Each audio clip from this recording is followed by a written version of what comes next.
यह एक झुंड है जो अभी अभी काम से लौटा हुआ बैलों का है। अगर उनके पिछवाड़े में एक छुरा घोंप दिया जाए तो दर्द से तिलमिलाए बैल तुरंत दूर खड़े दुश्मनों की ओर दौड़ पड़ेंगे। जहां जहां वे गुजरेंगे वहां लोग और घोड़े गिर पड़ेंगे और चारों तरफ चीख पुकार मच जाएगी। उस समय यदि तुम अपने सैनिक कुलीनों का नेतृत्व करते हुए उनके पीछे पीछे चलो तो दुश्मन की इस छोटी घाटी वाली टुकड़ी को आसानी से परास्त कर सकते हो। हालांकि यह चाल बेहद प्रचंड है, पर यदि दुश्मन लंबे भालों से लैस बड़ी संख्या में चुने हुए सैनिक भेज दे तो ये बैल न केवल दुश्मन की सेना की जड़ें नहीं हिला पाएंगे, बल्कि वे स्वयं ही दूसरों के लिए स्वादिष्ट भोजन बन जाएंगे। इसलिए कम सैनिकों से दुश्मन की बड़ी सेना को हराने के लिए तुम दुश्मन के रात में विश्राम करने के समय का लाभ उठाते हो और अपने योद्धाओं को फिर से बड़ी संख्या में बैल इकट्ठा करने का आदेश देते हो और निर्णय लेते हो कि रात के अंधेरे में बैलों के झुंड को दुश्मन के की ओर हाँका जाए ताकि शिविर में विध्वंस और अफरा तफरी मचाई जा सके। बैलों की विनाशक शक्ति बढ़ाने के लिए तुम उनके सींगों पर धारदार छोटे चाकू बांध देते हो, यहाँ तक कि बैलों को रंग बिरंगी ड्रैगन आकृतियों वाली चमकीली युद्ध पोशाकें भी पहनवा देते हो। इस पल ये बैल जो दिन में साधारण पशु थे क्षण भर में दुश्मनों की जान लेने वाली दरांत बन जाते हैं।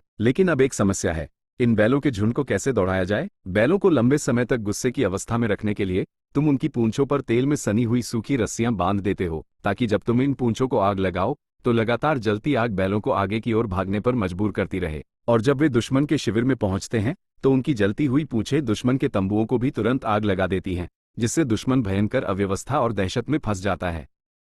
इस समय यदि तुम अपनी चुनी हुई सेना के साथ दुश्मन के शिविर पर धावा बोलो और बैलों व आग के साथ तालमेल बनाकर आक्रमण करो तो निश्चित ही तुम दुश्मन को एक ही झटके में पूरी तरह हरा सकते हो। और जब ये सब सफलतापूर्वक किया गया तो उस समय ची राज्य के तियान दान ने इसी उपाय का उपयोग किया था और केवल 5000 सैनिकों के साथ यान राज्य की कई 10,000 की सेना को पराजित कर दिया, जिससे उसने खोया हुआ क्षेत्र वापस पा लिया और इस प्रकार ची राज्य के पुनर्निर्माण